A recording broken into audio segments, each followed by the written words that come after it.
Hola a todos, estamos aquí otra vez más en otro nuevo vídeo de la comunidad QAstions. Hace poco escribí un post en LinkedIn donde yo hablaba de qué hacemos cuando encontramos ese tipo de pequeños defectos relacionados con la UI o con la experiencia de usuario, si deberíamos reportarlos o qué hacer en general con ellos, cuál es vuestra actitud respecto a esos errores. Entonces hemos creído que sería una buena oportunidad para invitar a esta conversación a un profesional del UX UI. Aquí tenemos a Teo, a Jesús también lo conocéis ya. Teo, ¿quieres presentarte? Claro que sí, buenos días chicos. Bueno, pues mi nombre completo es Teodoro Milono Paulos La Bella. Mejor que me llamáis Teo porque es mucho más corto y se recuerda más fácilmente. Y bueno, principalmente yo empecé desde muy chiquitito a ser frontend. Básicamente me gustaban las webs y tal. Bueno, también hice un poco de backend. Ya esto con 12, 13 años ya estaba metido ahí en un ordenador. Hoy día los niños están con el Fortnite, pues yo estaba ahí liado con la programación web. Y bueno, cuando todo era tablas, y poco a poco, pues bueno, me especialicé en eso y entré en mi primera empresa grande. Entré como frontend en un equipo de UX en el que estábamos distribuidos diferentes roles. Teníamos dos UX, dos UIs, frontend y directamente los desarrolladores pertenecían a otro equipo. O sea que nosotros lo que dábamos soporte a esta gente, ¿no? Con la evolución de ir trabajando con el equipo intrínsecamente, pues sí, iba aprendiendo un montón de cosas, el resto de compañeros aprendían de nosotros y al final como que me picó un poco la curiosidad sobre la experiencia de usuario porque al fin y al cabo el frontend es como que tienes que hacer esto, lo haces y ya.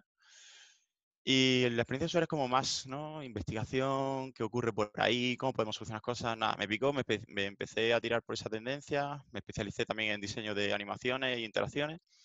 Y bueno, a día de hoy ya llevo 7 años, casi 8, que con esto de la pandemia pasa el tiempo volado, dedicándome a la experiencia de usuario y nada, ahora estoy en una empresa bioinformática, que bastante curioso, cuando vi esa oferta de trabajo dije, ¿por qué no? Ayudar a la gente, o sea, estamos ayudando a los usuarios y ayudando a la gente a, bueno, pues a comer mejor, a curarse con investigación científica, etcétera, etcétera. Entonces, bueno, ahí ando.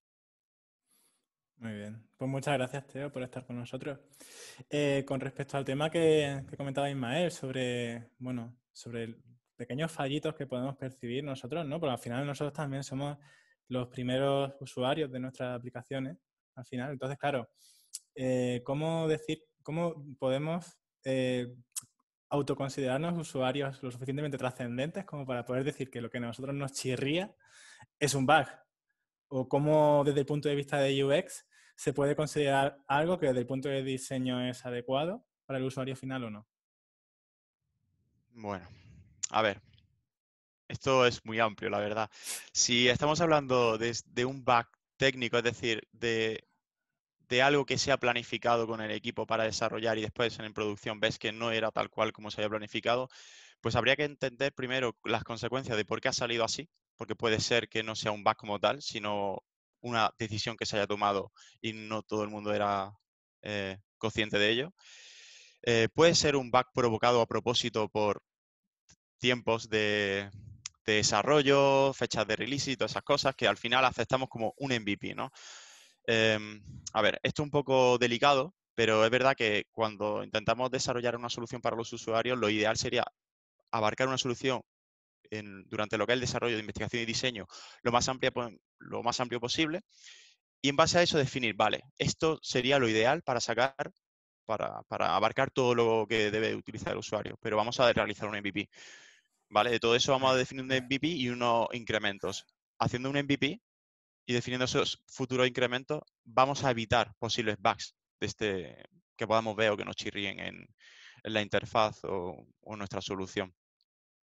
Eso, vamos, lo digo por experiencia porque al intentar abarcar muchísimas cosas, al final ocurre que hay muchos bugs bueno, o no bugs, como he estado diciendo, ¿no? De decisiones que se han tomado rápidamente y se han aceptado y al final, pues, al no ser conscientes, pues eso.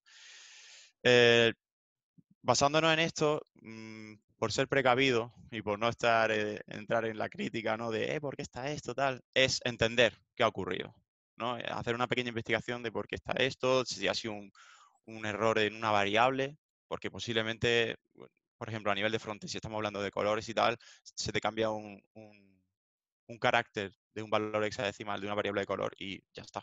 que ya esto es un error muy tonto, ¿no? Pero ese simple error pues puede abarcar que, bueno, pues que lo consideremos un bug y al final pues empiezan los POs o managers a tirarse de los pelos en plan, Dios, esto es un bug, hay que crear, hay que priorizar la historia, y dices, pero si es nada. Si ha habido un error, te lo cambio, no hace falta priorizar ni crear como un bug.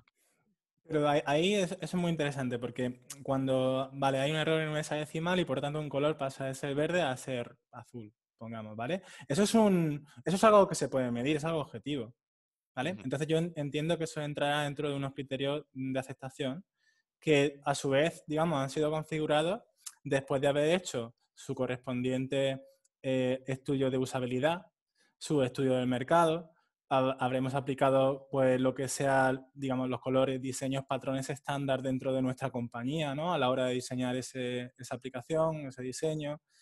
Entonces, claro, todo con eso tenemos unos criterios de aceptación que son objetivos si es lo que podemos nosotros desde un punto de vista de desarrollo medir y podemos ver si los cumplimos perfecto, si no los cumplimos consideramos que hay un bug. Ahora bien, ahí estaríamos también incurriendo en uno de los principios del software testing, que es la falacia de ausencia de errores.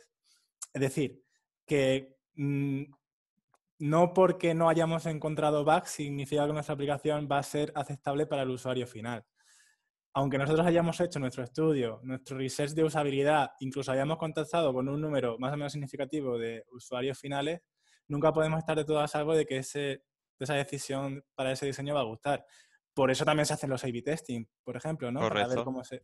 Claro, digamos que una vez has hecho todo eso, desde un punto de vista, porque Ismael, igual tú también tienes una opinión al respecto, porque ¿cómo consideras tú que algo que tú has detectado dices, vale, esto no me vale, aún habiendo configurado un criterio de aceptación con todos esos requisitos y esos estudios que hemos comentado? Eso quizá es un poco el propósito de esta conversación, ¿no? Es como en plan, ¿cómo podemos dejar aparte nuestros feelings, nuestros sentimientos? Porque al fin y al cabo somos, como tú decías, el primer usuario antes de llegar realmente al usuario final. Entonces, tenemos un contexto quizá más amplio que un desarrollador que solamente trabaja una parte o un frontend que solo trabaja una parte. Entonces, ¿cómo hacemos para que esos feelings no sean simplemente intuición y sean una parte basada en hechos y medible y saber cuándo sí es un bug o cuándo se puede considerar un bug y cuándo es algo que a lo mejor habría que considerar para el futuro, revisarlo o algo? Porque quizá ya no se trata tanto de si hay una decisión o no al respecto, porque puede ser que sea una decisión que haya tomado el equipo, esto lo vamos a hacer así, pero aún así no se sienta bien al final, ya una vez todo desarrollado y puesto en un solo sitio, ya listo para empaquetar y listo para mandar, no se siente bien. ¿Qué se hace en ese momento? Quizá esa sería la pregunta. Bueno, desde el punto de vista de experiencia de usuario, sí, pienso siempre que no hace falta tener un especialista, ¿no? Como para que el que esté encargado de todo. Digamos que esto es un trabajo cooperativo, entre todos tenemos que montar la solución final, ¿no? Como tú decías, cada uno está al fin y al cabo está cada uno especializado en un entorno, pero todos tenemos que tener como la misma visión, ¿no? El mismo enfoque y cada uno desde su punto de vista aplicar la experiencia de usuario. Quiero decir, por la metodología con la que trabajo, que utilizamos Scrum, Agile y tanto seguimos procesos de Scrum, pero también hacemos Agile mismo con el propio Scrum. Es decir, no seguimos, aquí a lo mejor los más puristas de Scrum me pueden estar matando, pero pienso que si nos tenemos que adaptar al usuario, ¿no? y considerar que lo que hemos hecho no es lo correcto, creo que también debemos de adaptar las personas o los equipos, ¿no? O el propio proceso Scrum, todo es como una simbiosis, ¿no? Vamos a adaptarnos para mejor solución. Lo que quiero decir es que empezamos un proceso de ciclos, de interacciones, ¿vale? En el que el propio comienzo es coger los requerimientos que vienen del PO, que está, en este caso, en mi experiencia personal, está en contacto directo con los usuarios. Básicamente transcribe lo que los usuarios dicen, él da más conocimiento porque es un especialista del entorno, en este caso es científico, este hombre fue científico en su momento, y en base a eso creamos unas primeras interacciones con el equipo de desarrollo, incluido el Product Owner, en el que hacemos, pues bueno, nosotros utilizamos varios artefactos, como es el UX Canvas, el UX Lead Canvas, por más purista, y un Customer Journey. Con eso tenemos el equipo desarrollando la investigación. Principalmente la hago yo, pero entre todos vamos aportando conocimiento porque, bueno, más cabezas pensantes, más posibles soluciones, ¿no? Ideas o errores que podamos encontrar. Entonces, haciendo eso, enriquecemos lo que va a ser la solución y al mismo tiempo mantenemos el enfoque del propio equipo en la experiencia de usuario, en el usuario final. O sea, realmente, cuando ya hacemos todo eso, que eso pueden ser varias interacciones, como he dicho anteriormente, todo el mundo ya está en ese contexto. Entonces, cada uno empieza a trabajar. Obviamente, de esos artefactos sacamos qué queremos hacer, ¿vale? De hecho, al fin y al cabo, esos artefactos lo que te hacen plantear necesidades de usuario, problemas que tenemos y soluciones que tenemos actualmente cubren esos problemas o no. Y después, pues definir qué cosas vamos a hacer para abarcar las cosas que no cubrimos ahora, ¿no? Entonces, empezamos a trabajar y antes de las primeras releases, o sea, estamos hablando, hacemos unas alfa o betas internas, las exponemos a los usuarios, les ponemos, oye, ¿cómo lo veis? Bueno, pues esta integración no viene bien porque tenemos que coger un aparato para medir cierto componente, no sé cuánto, tal, tal, tal, tal. Entonces, vamos refinando, ¿no? Antes de hacer una release en producción. Entonces, en base a todo eso, pues son ciclos. Digamos que tenemos el mismo ciclo reiteradamente. De hecho, en mi caso personal también, yo, bueno, por tener contacto directo con los usuarios, tengo un pequeño backlog, ¿no? En Notion, en el compartido con ellos, en los que yo ya me van exponiendo cosas para así tener más agilidad. No tenés que esperar a una reunión y tal, sino que ellos van poniendo en ese backlog cosas y si hay cosas que ya cubrimos, se las decimos, en plan, oye, esto ya está cubierto o se va a cubrir porque está planeado. Y si son cosas nuevas, pues no, se discuten con el equipo, con el Product Owner y se van metiendo. Entonces, teniendo todo este gran contexto que os quería comentar, se define lo que se va a lanzar y todo el mundo debe ser consciente de lo que se va a lanzar. Es decir, cuando esté en producción, lo que teníamos debe estar ahí. Si de repente hay algo, a lo que iba lo del backlog, la pregunta del back, si vemos que algo no encaja, debemos de averiguar el qué ha sido y el por qué. Insisto, en lo que decía al comienzo de la reunión, ¿no? Si ha habido una decisión entre medio y tal. En nuestro caso, normalmente todo está muy, muy decidido, todo está muy implementado en la aceptan criteria de las historias, todo, si hay algún cambio se comenta súper rápido. Entonces, realmente no hemos llegado a tener ese tipo de cosas. Lo que sí encuentro es que cuando algo no funciona, eso es un bug. ¿Por qué es un bug? Porque no lo hemos considerado, se nos ha escapado. Puedo entenderlo y es normal. Creo que es algo, creo que es el bug más común que puede tener cualquier tipo de empresa, ¿no? Es algo que se nos ha escapado, somos humanos, intentamos abarcar lo máximo posible, pero se nos escapan cosas. Entonces, en ese caso, cuando detectamos ese bug, tenemos que identificar qué tipo de bug es, en plan, si es un bug funcional, si es un bug de estilo, si es un bug que, cómo repercute el bug, si repercute en una pequeña interacción que, bueno, se puede solventar más a largo plazo, o si es un bug crítico. Independientemente de su naturaleza, se reporta y se planifica con el equipo a la hora de ver si, bueno, todo lo que he comentado. Entonces, eso realmente cualquier persona, sea QA, sea desarrollador, sea manager, sea UX o un UI o UX UI o QA, se puede reportar. Entonces ya se pone a discutir. A mí me siguen... sigo teniendo dudas sobre... A ver. Cuando tú reportas un bug, habitualmente un bug se compone... bueno, tú en un ticket de bug tienes que poner lo que esperas y lo que tienes, en cambio, ¿vale? Como si fuera un test case fallido. Sí. Entonces, tienes que esperar algo. Y ese esperar algo, eso tiene que estar definido. Si no está definido, ¿por qué va a ser un bug? Quiero decir, a lo mejor a ti no te gusta personalmente, seas QA, seas desarrollador, seas PO, Sí. pero antes de definir un bug sobre eso, ¿no se debería hacer un estudio de la repercusión que tiene esa particularidad en la conversión que tengas en tu aplicación? Correcto, totalmente. En el comportamiento de tus usuarios. Es decir, yo Sí, antes sí. de ponerme a decir, oye, voy a hacer un bug porque esto a mí no me cuadra. Y he hablado con mis colegas y a ellos tampoco les gusta este diseño, ¿sabes? Entonces, consideramos que esto no está bien. oye, a lo mejor sí es verdad que si a mí solamente no me gusta y a los demás sí, pues lo dejo de lado, ¿vale? Cosas mías. Si ya tengo cierto feedback de un número amplio de gente, a lo mejor también consultarlo con gente que se dedica a otra cosa, ¿no? Yo soy QA, pues también consultarlo contigo como UX, consultarlo con PO, consultarlo con quien sea. Oye, gente de diferentes roles que podemos, digamos, presuponer que pensamos distinto, consideramos que esto no está bien. Pero aún así no tenemos la certeza de que eso esté mal y que los usuarios estén reaccionando de una forma indebida o de una forma que nosotros no queremos que reaccionen. Entonces, claro, también tenemos que poner un punto en el que digamos, vale, voy a dedicar tiempo a analizar el comportamiento de esto. ¿Sabes? O sea, que hay que ser muy críticos a la hora de valorar cuándo y cómo hacer ese tipo de historias, porque al final te va a llevar tiempo que puedes estar dedicando a otras cosas, ¿no? Totalmente. Por eso te digo, en esas conversaciones con los usuarios, o ese feedback que recibamos también por parte del Product Owner, como decías, está en contacto con los usuarios directamente, es cuando, si detectamos eso, o sea, podemos detectar ese bug por parte de los usuarios porque, oye, esto nos chilla a nosotros como usuarios, que realmente es donde más, es lo más empírico y lo más realista posible, porque nosotros podemos decir, es que yo como usuario, pero no somos usuarios, nosotros trabajamos para los usuarios.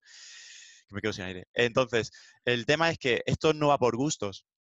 O sea, realmente nosotros ahora mismo trabajamos en plan funcionalidad pura y dura. O sea, un color también puede ser, a nivel de color blind, ¿no? Puede fallar en un usuario en concreto que tenga deficiencia visual, pero realmente se discute críticamente. O sea, esto no va en plan por gusto. O sea, hay un fallo o vemos algo que no encajaba con nuestra release o nuestro MVP y se discute, oye, ¿qué ha pasado? Porque ya te di, como decía, no sé si lo comentábamos antes de empezar, pero el tema de que cambie un poquito algo se puede solucionar en un instante, ¿sabes? Un fallo de una variable y tal, eso no hace falta ni reportarlo. Oye, mira, es que está clarísimo, esto estaba así, pues para adelante y se hace. Ahora, si es algo que nos chirría a nivel funcional o que el usuario está teniendo complicaciones en su trabajo, pues se discute y se analiza. Se analiza cuál era nuestro flujo principal, por ejemplo, por decirlo así, al principio, y cómo es el flujo esperado por el usuario o el flujo que ha intentado realizar el usuario. Comparamos ambos flujos y decimos, ostras, es verdad, nosotros no hemos considerado este escenario, debemos de considerar una solución para este camino. O sea, no es por gusto, insisto. O sea, se analiza y en aceptar criterios se introduce. Es que desde mi punto de vista la clave está ahí, porque una vez estamos en el punto en el que nuestro diseño está en producción, veo súper complicado poder determinar que algo es un bug y tener pruebas, solamente por subjetividad. No, siempre tenemos pruebas. Siempre. Sí, claro, quiero decir, es la premisa de la que partíamos, ¿no? De, oye, hay cierta gente del equipo que no le gusta esto, tal y como ha quedado en producción, pero no tenemos pruebas de que eso no esté bien. Entonces, claro, yo lo veo muy difícil, porque a lo mejor el equipo B sí que lo ve bien, nunca se sabe. Yo lo que veo que todo esto, y creo que es una cosa que todos hemos visto, oye, esto a mí no me gusta, pues a mí me encanta. Oye, el diseño de Google, el otro día vi un post que criticaba los nuevos iconos de Google, y a mí me encantan. Hay gente a la que no le gusta nada, porque dicen que, bueno, que no lo sabe distinguir los unos de los otros. A mí me parecen que están bastante bien. Es cuestión de gusto. Es que no sé, supongo que Google habrá hecho su research previo. El tema es Sí. que ese research previo tiene que ser muy potente, sobre todo si el diseño de tu aplicación juega un papel fundamental en tu conversión, en tu ratio de conversión. Pero es que incluso puede fallar. Por eso decía que hay que ser agile contigo mismo. O sea, no hay que ser agile porque Scrum lo diga, es que tienes que adaptarte. Otro fallo, entre comillas, que Google ha tenido es los inputs que solo eran un borde. Eso a nivel de accesibilidad era lo peor. Y a todo el mundo le ha gustado. Es minimalista, ahorra muchísimo espacio a los UI. Pues los que hacemos también UI nos flipa porque es muy minimalista y tal, pero después a nivel de accesibilidad hay muchísimos, bueno, no errores, pero sí hay problemas, ¿no? Y ellos han vuelto a volver a poner pues su borde a sus cajas. Todavía se sigue utilizando. Pues te adaptas. Si es que realmente no existe la verdad absoluta sobre todo. O sea, te tienes que adaptar. Tú con la mejor intención, has hecho una investigación muy intensa, pero después dices, vale, es que no funciona. Es que no funciona. Te pongo un caso concreto. Y aquí vendrán los puristas a tirarme piedras, pero es mi opinión personal y lo siento mucho. el icono de la hamburguesa. Bueno, ese icono de hamburguesa, que es que nadie lo iba a entender. ¿Cómo que nadie lo iba a entender? Está en todos sitios, ya todo el mundo, ese patrón se ha grabado, sea 3 rayas. Ahora ese patrón ha evolucionado a 3 rayas con diferentes longitudes, como si fuese un párrafo. Que eso puede darse confusión como que esto no es alineado a la izquierda, o sea, te puedo dar mis significados, pero la gente está habituada. Ese patrón está aquí. El patrón que no está aquí es el guardar con el disquete. Hoy se lo dice a un chaval, y te estoy hablando de 20 años, y dice, ¿y esto qué es? ¿Sabes? Y ahora esos puristas le dices, oye, nosotros sí entendemos el icono de guardar como el disquete porque es que hemos nacido con eso y en esa época se implementó como tal. ¿Por qué? ¿Por qué fue un disquete? ¿Por qué no fue un disco duro? ¿Por qué no fue...? Hay muchos dispositivos de almacenamiento y fue un disquete. Entonces, por eso te digo que cada uno empezó su investigación para representar, en este caso, ¿no? Ya que he sacado el icono de la hamburguesa, alguien pensó, o Google, o quien fuese, vamos a poner este icono como un ente abstracto que represente un conjunto de cosas y que ahí la gente entre. Bueno, la gente discusiones, pero está grabado y funciona. Y tú metes un icono y, y funciona en cualquier sitio. Incluso estamos hablando de aplicaciones de escritorio. A mí personalmente no me gusta porque teniendo tanto escritorio puedes jugar con otro tipo de cosillas, palabras y tal, para que llegue a más gente. Pero bueno, pero ahí está, todo el mundo lo sabe. Entonces, yo creo que puede ser que haya sido una investigación fallida, de que al principio había muchas críticas, pero las ha funcionado. Y a lo mejor investigaciones por parte de Google que ha hecho de referente a los iconos, como tú bien decías, o los inputs que comentaba, o las animaciones. Las animaciones, yo empecé a hacer una investigación de animaciones para implementarla en mi antigua empresa y yo no estaba de acuerdo con ciertas cosas de animaciones de Google. Y yo no soy aquí más que Google, pero en base a mi producto, ¿no? Bueno, a nuestro producto y a los usuarios, decía, bueno, quizá esto no encaja, quizá, ¿y si cambio la curva de animación de esta manera? ¿Y si entran las cosas de otra manera? Pues cada uno es como que readaptar, ¿no? Esa investigación, ese desarrollo.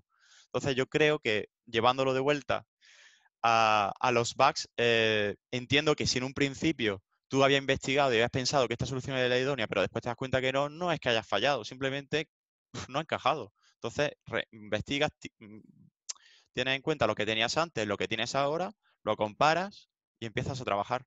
No te voy a decir cómo, porque cada empresa tiene sus maneras, pero bueno, creo que con ese material puedes evolucionar otra vez más. Y seguro que si haces una nueva solución que abarque eso, te vas a encontrar otro más adelante. O sea, es un no parar. Esto realmente no es hago la solución y se acabó. Yo creo que no. Voy a recoger el testigo de un poco de lo que estabas hablando, ¿no? De las investigaciones, de tener confianza en algo que se está planeando y tal. El ejemplo de Google. Quizás en esos casos sí que está muy claro que si hay un trabajo detrás para llegar a esa conclusión de cómo hacer las cosas, evidentemente tus sentimientos acerca de la implementación final no deberían influir el trabajo. Pero, ¿qué hacemos en empresas que no tienen, por ejemplo, esa investigación detrás, que no tienen un equipo de UX, por desgracia, que sean capaces de venir con estos fundamentos reales de lo que el usuario necesita? ¿Qué hacemos cuando literalmente lo único que se planea es una feature? Hay que hacerla de esta manera en el código y hay que mandarla al cliente. Muy buena ¿Cómo pregunta, porque afrontar? se abarca mucho el espectro muy amplio, ¿no? Estamos hablando de una empresa con muy pocos recursos a empresas que a lo mejor pueden tener un poco de recursos, ¿no? Eh, básicamente, yo me pongo a pensar, ¿no? En los artesanos de la era medieval, ¿no? Esa gente no tenía nada más que el boca a boca o el feedback de sus clientes. Entonces, si tú estás haciendo algo y el cliente te viene y te dice esto no funciona, o no viene más gente a tu negocio, algo estás fallando. Investiga, ¿no? Entonces, en base al, al producto que tengas, creo que, digamos que la parte sentimental, esa que dices de que es la única que tienes, es intentar ponerte en el usuario. Aunque no tengas recursos, intenta pensar como usuario. Intenta coger y decir, bien, es difícil, ¿no? Pero coger tu aplicación, tu página web, tu juego, lo que sea, ponte a jugarlo. O sea, ponte a utilizarlo, perdón. Me ha salido aquí la vena gamer. Ponte a utilizarlo. Intenta ser lo más frío o más distante sobre ti y date cuenta. Es muy difícil, pero creo que ante pocos recursos, creo que es lo esencial. Después, si tienes programas o tienes plataforma como Google Analytics y tal, en el que puedas valorar tus datos, bueno, volviendo, me ha recordado los datos a la era medieval. La era medieval tú tenías un income, ¿no? Tú tenías un dinero, te entraba tanto dinero porque trabajabas bien, ¿no? Entonces, si ya no te entra algo, te falla, pues valora también ese tipo, los datos que tú puedas manejar en el momento, ahora mismo. No sé, puede ser ingresos, gastos, cantidad de productos o cantidad de servicios que esté utilizando la gente, cómo lo está utilizando a día de hoy. Y cuando digo cómo lo está utilizando, no es que tú veas en un mapa de calor o plataformas que te puedan ayudar a interactuar, sino a través de un flujo, que eso Google Analytics te lo permite, mira a ver por dónde va, por dónde se escapan, qué ocurre, dónde. Si detectar que si alguien se está yendo en cierta página, ahí hay algún fallo. ¿Qué puede ser? Y si tú lo ves y dices, ostras, pues mira, a mí no sé, no se me rompe la pantalla, no, o sea, en plan, pensando en inglés, no se me rompe lo que es la interfaz, no hay nada que bloquee al usuario, o sea, algo pasa, ¿no? A lo mejor es un copy, es un texto, a lo mejor es un botón que tú crees que es un botón y realmente el usuario puede pensar que eso no es un botón, un elemento que no es un botón, pero es un botón y no le da y pues ya está, ya has perdido ahí un engagement.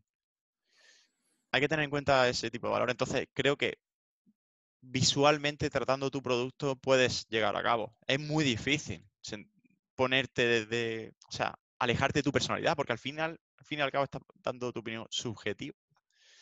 Pero si no tienes recursos, creo que principalmente debería ser eso, ¿no? Es como hoy algo que está a la orden del día, ¿no? La meditación y la conciencia plena de uno mismo, pues te tienes que alejar mucho de tu personalidad, pues con tu producto igual.